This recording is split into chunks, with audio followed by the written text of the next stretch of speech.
Wealth Tactic Rebels, ingenious tactics to accumulate wealth for people who see things differently. Welcome to another discussion with Wealth Tactic Rebels, the podcast for people who think differently. I'm your host, Kevin Dumont. I've been thinking differently in the wealth field for well over 10 years now.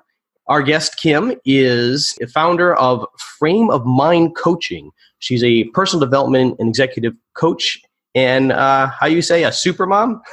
I like that idea. I'll take right? it. All right. Sounds good. Hi, Kim. How are you?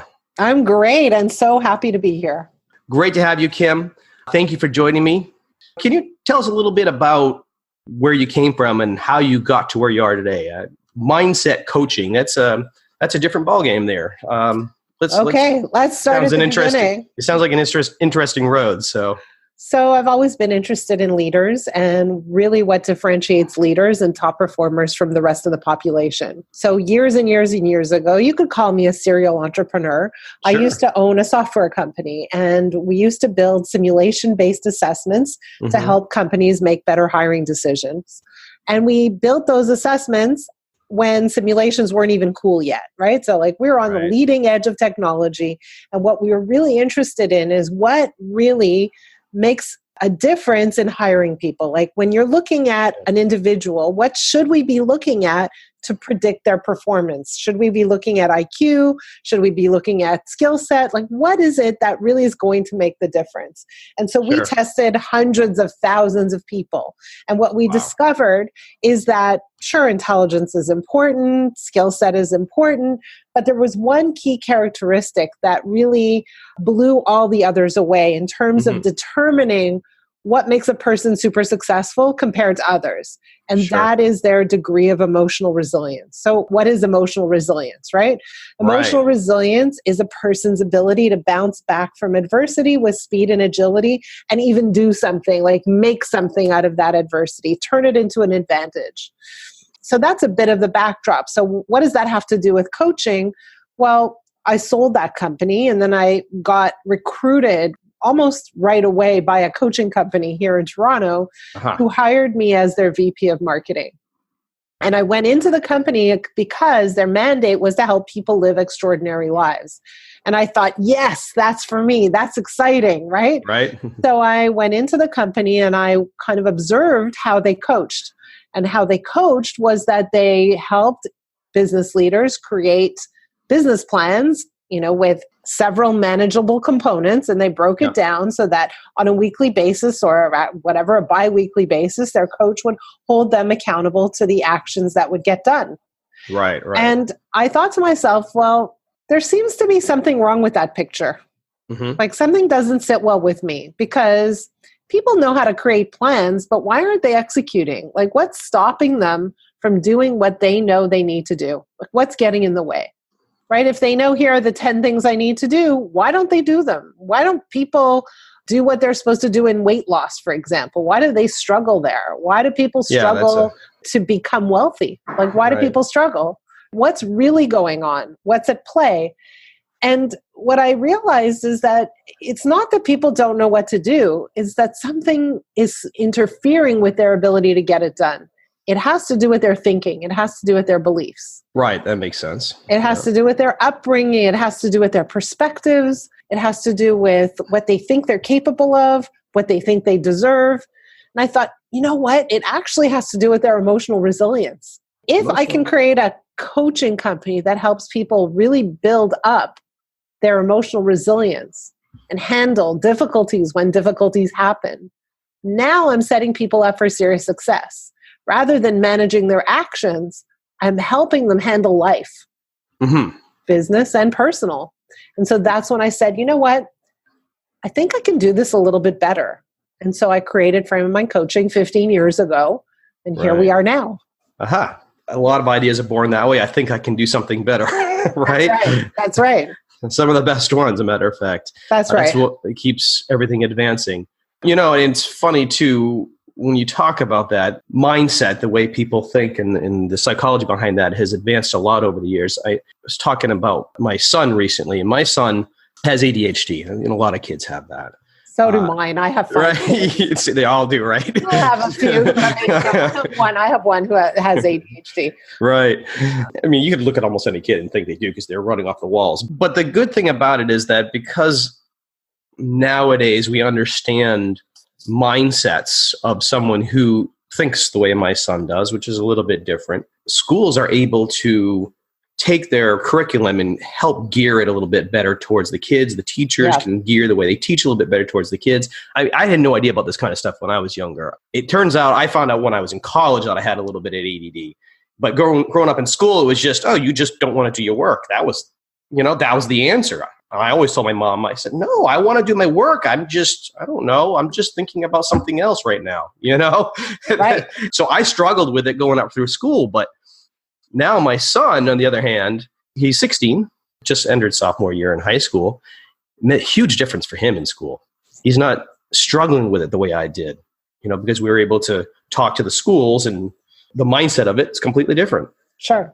And to be honest, while we've made some strides in education, we're, I think, eons away from where we could be, right? And so The truth of the matter is that a lot of the way school is structured is not really aligned with the way people learn best.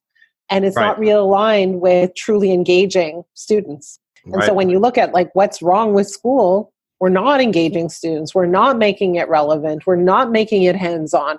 We're not making it sticky, right? And we're teaching them things that maybe they don't need to use so readily. So I can talk about that for hours. That's a whole other subject. That's a whole other subject, maybe another time, right? But let's talk a little bit more about how the mindset of people, specifically with maybe business and performing with their finances, whatever job they may have, their mindset can kind of keep them stuck in a position where they can't ever really achieve their true success. That's right. So let's start by saying this, that whatever your life situation is from a financial standpoint, a wealth standpoint, a resources standpoint, whatever your situation is, that's a function of your thinking. And maybe some of you are listening going, well, that's not true. Maybe you're thinking, well, it's not my fault I'm in this situation. I just grew up in this situation and, the circumstances led me here. Yes. And your thinking kept you there, right? So your life as you see it, as you have it right now, is a reflection of your thinking. So let's really uncover that. What does that mean? It means that your life, what you have in it, what you've achieved, again, financially or otherwise, is a reflection of what you believe to be possible. So if you think it's impossible to be wealthy, you're right. If you think that, wealthy people are kind of self-absorbed and selfish and greedy, and who wants to be that? So that ideology is keeping you away from wealth. So the way you think about money shows up in your bank account, right? So the way you think about wealth, the way you think about money is reflected in the wealth you have. So now, where does all that come from?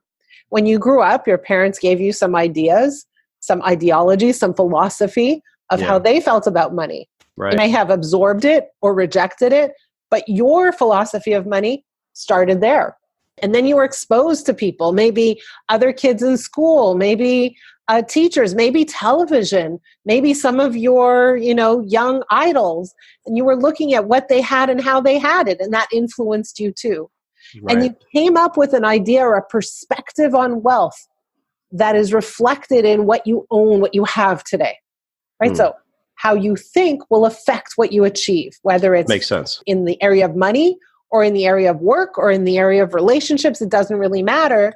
So the way you think is directly responsible for what you achieve. Right. The mind is a powerful tool. I've heard that before now that you're saying that, when I was younger, I don't remember where, but someone in my lifetime, I think it was one of my teachers, had said, whatever you think, whatever you project, that's what's going to happen. That's what's going to become. That's right. That's right. We say it like this: what you focus on grows. Right. So when you decide that, life is hard and wealth is hard to come by, what you tend to do is collect evidence to support that belief. You see, here's another bill. You see, this guy's making it, but not me. You see, that guy got a promotion, but I can't get one. You see, here's another sale I didn't get. You see, here are a bunch of expenses I didn't expect. You see, life is hard for me. So what you tend to do is look for things to support your existing beliefs that life is hard. Yeah. It's like placing blame, kind of. It's not placing blame. It's like if I tell you, hey, Kevin, did you know that most of the cars on the street are white? You're like, wow, I never even noticed that. And all of a sudden you're looking outside and what happens? You notice, wow, she's right. Look, there's another white car, there's white car, white car, white car, white car. Before you weren't paying attention to white cars. But now that your mind is tuned to looking for white cars, they're everywhere. Right. Yeah. Now, is it true that there are more white cars than other cars? No. But because you're looking for them, you start seeing them more. Yeah. You believe it to be true. Right. That makes sense. The mind thinks in pictures, right? Often. The mind thinks in pictures and the mind plays tricks on you. So the mind, one of the things we spoke about before we got on this call was this whole idea of risk. A lot of people misassess risk because it plays tricks on you. So for example, so many people have this terrible fear of public speaking. Some people say, I would rather die than speak publicly, as though speaking publicly was the greatest risk known to man. The truth is there's no risk at all. You go up, you speak, you sit down. It's not a health risk. You're not going to die, right? Yeah. But we perceive it that way. Yeah. A lot of times the decisions we make with respect to our money and our finances and our investments are also misassessed. Risk isn't really understood clearly. So you gave an example earlier. Do you want to say that again? Like the example of buying a car, for example? When you're buying a car, we were talking about that situation. So if you buy a car, you have two ways to buy it. You can either use someone else's money, like some financial institution, take a loan, or you can take money out of your account to buy a car. And it's the same risk whether or not you take it onto your account or you finance it. But something could happen in the future. You could lose your car. You could get an accident, it's total. Maybe you didn't put gap insurance on there or whatever. It's total, it's gone. So the risk is now, if you used your money, you're out of that money and the car. Yeah. And this is the thing, is that people make decisions a lot of times misassessing risk. I'll give you another example. I do a lot of workshops and I stand up at the front of the room and I say, can I have a volunteer? I'll tell you, do you know how often I get a volunteer? Usually I may get one if I'm lucky. Right? That doesn't surprise me. I might get one. Okay. Yeah. So I bring the person up and I give them an exercise to do. And the purpose of this exercise, I won't give it away, but the purpose of this exercise is to really help them learn something that they've never experienced or seen or learned before. Right? And what's the best place to learn? The best position to learn is doing the exercise. But how many people choose to do the exercise? Almost zero. Really? Right? So why is that? Because they perceive volunteering to be high risk. In the eyes of their peers, perhaps. They're afraid of ridicule or something? Doesn't matter. They've made up a story. I don't know what she wants from me. I don't know what she's going to do to me. I don't want to be embarrassed. I don't want to be ashamed or feel funny. And I don't want to be vulnerable in front of my peers and on and on and on. And they've created this big, huge story that says it's safer if I sit down. The truth is it's safer if you learn. Yeah. Right? So people misassess risk and they do that all the time with respect to wealth. Right. I agree. So if they're misassessing risk because of the mindset, then there are missing opportunities. But there are people out there that have a different mindset that are achieving wealth. Yes. So what are they doing differently? So what we find is that very, very wealthy people think differently. And they typically have 3 thinking strategies that other people don't. So I'm happy to share them with you if you're open to it. Sounds good. Let's hear it. Okay. So thing number 1 is that super wealthy people, and I'm going to put super wealthy people in the category of super successful people. Right. Number 1 are very, very clear and they focus on what they really, really want. Very clear about what they want. They're able to verbalize it. They have a very clear picture of what that looks like, and they have a clear picture of how to get there, and they don't get distracted. So people who want to buy a home, they don't spend frivolously on other things. They do what they need to do in order to get to where they need to go. And they're almost single-minded. They have like blinders on. They say, here's my path. I'm not straying from my path. This is what I want. This is where I'm going. Don't get in my way. Right. So that's number one. Number two is that extraordinary leaders, highly successful people, wealthy people, what they do is they absolutely tap into their resources. Interestingly enough, you're probably sitting there going, but yeah, okay, well, that's obvious. I know that. But I can't tell you how many people are uncomfortable tapping into their resources. And so what does that mean? Is that super wealthy people don't ever think that something is inaccessible to them. They think about resources differently. What do? They say to themselves, anything is accessible to me. There is no shortage of money. There is no shortage of talent. There is no shortage of help. There is no shortage of an individual who's willing to help. I just need to figure out what it is that I need and go and find it. Right? So a no doesn't stop me. Right? It doesn't get in my way. It may slow me down a bit, but no problem. It helps me increase my clarity about what I want. And so they have this attitude, this viewpoint about resources, that there are unlimited resources and they are entitled, and I don't want to use the entitled, but they have a level of deserving, just like anybody else, that they can have those resources. Rather than shame, Right, exactly. Like that they deserve it as much as anyone else, right? Right. And that all they need to do is figure out what resource they need or they want and tap into it. The third thing is that very, very wealthy people do something that other people don't. And that is that they challenge their thinking. They challenge their beliefs. Okay, so and this is like, part of the thinking strategy that we're talking about that is not ordinary. Right. So what do I mean by that? A lot of people think, well, okay, yeah, sure, it would be really nice to have a big home, or it would be really nice to have passive income, or it would be really nice to go on a vacation, 2-week vacation once a year, but that's not for me. And so what they do is they start to say, so what are the reasons? What are the things that are getting in my way? Why do I believe it's not for me? Is there like an assessment that people can do to so what I do when I coach executives is I use journaling as a process. So what happens is they're journaling on a daily basis, and I ask them to write down what they believe to be true. So if let's say they want, it doesn't matter what it is, I want to be in a great, healthy relationship, but I'm never going to find one. So we want them to write down all their reasons why not. And all those reasons are literally beliefs that are standing in the way of their success. And what we teach them to do is challenge every single one of those beliefs.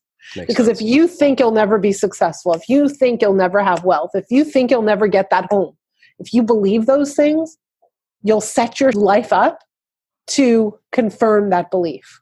Right. So what we need to do is challenge each and every one of those beliefs. Yeah, makes sense, because what you're thinking, what your mind's projecting is what happens. It's what becomes. Exactly. So if you feel like, hey, like as hard as you try, it'll never come your way, you're right. Right. So what we want you to do is practice replacing or trading up those beliefs for ones that are far more aligned with your goals. Right. Trading up means trading up a pretty negative belief for one that's slightly better. So it could be something like, hey, I'll never have a beautiful home, to, well, maybe someday I'll have a beautiful home. And while that still doesn't sound so great, it's better than never. And then from someday, it could be, well, I have a plan and this could happen in 5 years. Right? So do you see how we're progressing to a slightly better place? Right. That's what we teach people to do. That makes sense, because it's hard for people to just leap into something new. Progression is definitely easier. Right, because if I told you, hey, you know what, Kevin? Next year at this time, you're going to be living in this beautiful house. You know what you're going to tell me? Yeah, right. Right. Yeah, right. Like, who are you kidding, right? And that who are you kidding dialogue that you're having in your brain rules the day. That's what has control over your life. So you've got to tap in. You've got to pay attention to what that dialogue is saying and saying, okay, hey, dialogue, You're not partnering with me here. You're getting in my way, and I need to make sure you're on board. So you need to address that. Right.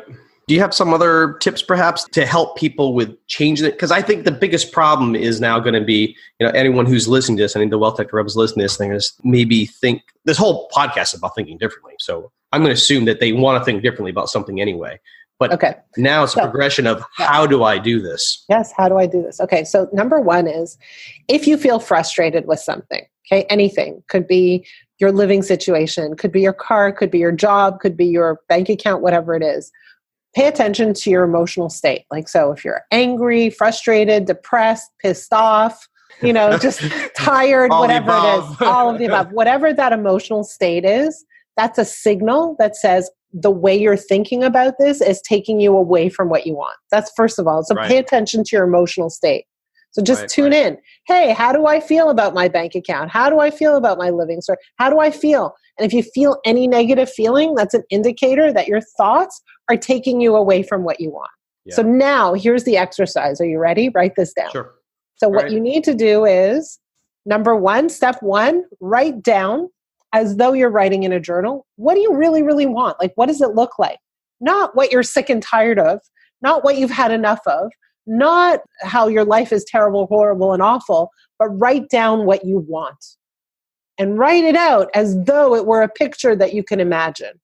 Step number two is write down all the reasons you don't have what you really, really want. All of them. Write them out like a big, huge, long list. When you think you're done, keep going. You get all your excuses out, right? Yes, exactly. And then number three is now go back to that list and say, are these things even true? Am I making up these excuses? Right? What's actually true? How can I take some of these beliefs and trade them in for something more useful? Mm-hmm. And what you want to do is you want to measure your emotional state at the beginning, which was frustrated, mad, sad, bad, pissed off at the world, etc. And then at the end of this, once you've challenged those beliefs, now you say to yourself, so how do I feel? Do I feel any better? Do I feel any more hopeful? Do I feel like there's a possibility here? And so what could a plan be that will help me get there? What's my next step? What's my next move? Right? What are the things I want to explore? Who do I want to talk to? Right? What do I need to check in on? What do I need to reduce my expenses on? Whatever it is. What's the next move? That can help switch the mindset into a positive frame that starts bringing you towards whatever it is you want, your goals. Right. Like the next move could be call Kevin because I don't know what the heck I'm doing with my finances and I need help. Right? It could be something like that. Or it could be, you know what? I just need to look at my bank account and add an extra, $1,000 into that account because I'm getting charged all these dumb expenses. Right. It doesn't matter what it is, right? Whatever it is, yeah. Whatever it is. I'm sure that what you're saying is true. When people start a business, no one really probably thinks, oh, I'm just going to fail. But I'm sure there's a different mindset between the people who succeed and the people who don't. Right. And the truth of the matter is over 50% of businesses fail, just like over 50% of marriages fail, right? So there are definitely different mindsets that allow for healthy marriages and different mindsets that allow for thriving businesses. Right. So what is that? What are we tapping into here? And let me assure everybody who's listening is that the key difference between successful marriages and ones that are not have to do with the people in the marriage and how they think. Right. How they think about themselves, how they think about their partners, how they think about their responsibilities and their role, etc. Same thing goes for wealth. Same thing goes for business. Same thing goes all around. The way you think will determine what you achieve. That's it. Period. End of story. And really the key is if you feel lousy, I'm putting that in general terms, it's an indicator that your thinking is playing tricks with you, that your thinking is betraying you and taking you away from what it is that you really want. And that's what needs to be addressed before you go taking massive action. I found myself in that position before where, sometimes just things hit you in life, personal, business, whatever, and things just keep hitting you, a lot of negative things. And once in a while, I find myself where I just start thinking negatively. Oh, of course, this is happening. Of course, that's going to happen. Oh, I find that stuff going on. And the next thing I know, I'm like arguing with my wife and I'm yelling at my son. And well, wait a minute. This is not what I want. I'm getting nowhere. I have to do something to change my mindset. I have literally found myself telling myself that, and it makes a difference. As soon as I step back and I start analyzing it, figure out why I'm thinking like that. I mean, I don't have your process now, I do, but I mean, in the past I didn't. Well, here's where people fail, right? Like, here's where people get stuck is that they go, okay, like I've got to do something, right? We think like action is the answer. And action is important. But if you try to take action, but your thinking hasn't changed, you're going to keep bumping into the same problems over and over again. Or taking action. Stop for a minute and say, how am I thinking about this? And is my thinking lined up with my goal? Is it even possible for me to get there when I have all these beliefs that are fighting against me? So if not, I need to clean that up and then take action. So oftentimes people think it's all in the doing. And honestly, first we think, then we do. We have to address our thinking before we address our doing. And that's really a central message here. So I guess if you're going to take action, the action is first on yourself. 100%. So your success is a function of your ability to manage yourself and your thinking in all cases, whether we're talking about leadership, whether we're talking about wealth, whether we're talking about parenting. Parenting is such a good subject, right? Because we think our jobs as parents is to manage our children, and it couldn't be further from the truth. Our jobs as parents is to manage ourselves when our kids are being kids and doing the things they do, right? That's our first step is self-management. An interesting part about that too, kind of related in a way. When I was in, I want to say college, I did lifeguarding. Okay. And when you take a lifeguarding course and you get in there, everyone thinks, oh, I'm going to be a lifeguard. It's going to be like Baywatch. I'm going to rush out there and save someone and be the hero, Yeah. You got that kind of like idea, that picture going on in your mind. Then you get in there and you start training, and it's completely different. And they sit you down when you're training. They say, okay, first of all, you're not here to save anyone. You have to take care of yourself. The first person you need to save is you. And you need to assess every situation and make sure that you are okay and you are safe. And you need to be healthy. You need to make sure you're not injured. All those different things. Your mind, they even talk about that. You have to be good first. Because if you're not good, you're good to no one else. You can't help anyone else. Exactly. Is that in any lifeguarding manual? Like, do they teach something you that? like that? They did. It wasn't a big section on it. But I do remember my instructor sitting us down and saying, this is a big part of it. You have to understand that you have to take care of you first. They gave an example about someone who's out caught in a riptide that's very strong. And they say, do you go save that person when you might drown yourself? And everyone's like, of course. And the instructor looks at us and said, no, you don't. And we're all like, what? That's what we're supposed to do. We're lifeguards. No, you cannot go save them. Because if you're going to die, what about the other two people that are drowning that you could have saved? Right. And what it really means is that in order for you to have a healthy business, a healthy marriage, a healthy parenting relationship, a healthy bank account, you really have to take care of your own well-being first. That's the bottom line. And if things are out of control, that's an indicator that you're not taking care of your own well-being. And I don't mean go get massages. I mean, really pay attention. Not that wouldn't hurt. Not that wouldn't hurt. But what that really means is pay attention to how you're thinking and how you're thinking and whether or not your thinking is aligned with your deepest desires and goals. And if they're not aligned, then there needs to be an adjustment. Yeah, agreed. So before we close today, and thank you, because I think that thinking is the single most important thing in everything that we do, not just our wealth. And I know this is a wealth-focused podcast, but I really do think that. I really believe it. And because we start with our belief of that there's more to be had by first avoiding losses rather than just chasing a rate of return, I like to end with a value bomb of something that you know in your experience that our listeners could look to avoid doing and how they could maybe do something differently. We all fall into a dark pit sometimes. Things go bad, we fall. Yep. What I would avoid doing is staying down for very long, right? Avoid staying down. So bad things happen to everybody. Get up and ask yourself this critical question. What can I do with this experience that would be of benefit to me? That's question number one. Question number two is, why did that happen? How is this a gift that I cannot currently see? So we all fall. Don't stay down very long. Avoid staying down very long. I like that idea because no one wants to feel miserable anyway. No, but some people are used to it. Some people, they get stuck there, and that's what they do. They stay in this hole of misery. And my advice is get up, dust yourself off, and move along. Yeah, I agree. My experience in life would agree with you on that. Good. So before we close today, is there anything you'd like to say to our listeners today? We'd love for you to come and visit us. So come and take a look at our website and just learn more about us. We're at frameofmindcoaching.com. And on that website is an opportunity to have a complimentary coaching call, which means it's completely one-on-one, individual, focused on exactly what you're going through. Mm-hmm. And my experience is that people who have that call experience a significant shift right in that one call. So please come try it out. Come and learn more about us. Great. Thank you for the invite. I'm sure someone will definitely find that useful.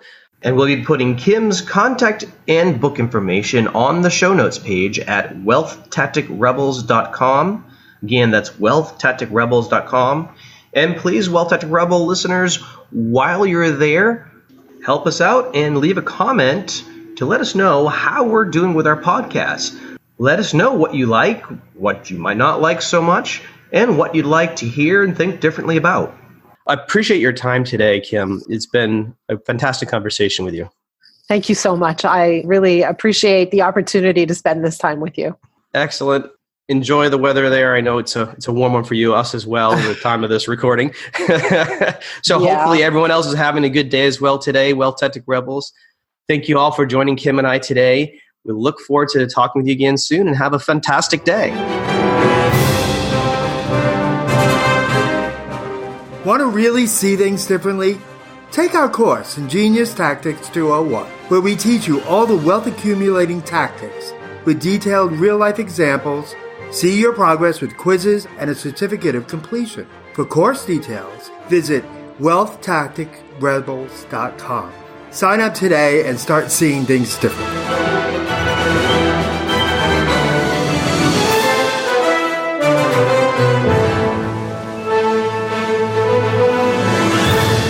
This presentation is intended as informational only. The information presented does not consider your particular financial objectives, risk tolerance, time horizon, or other unique circumstances, and does not constitute a personalized recommendation or replace the advice of a financial, tax, or legal advisor or other qualified professionals. Do your own research and do not use the information of this presentation in place of a customized consultation with a licensed professional. To the best of our ability, we provide content that is accurate as of the date of release. However, we give no assurance or guarantee regarding its accuracy, timeliness, completeness, or applicability. We assume no liability for the information of this and related presentations.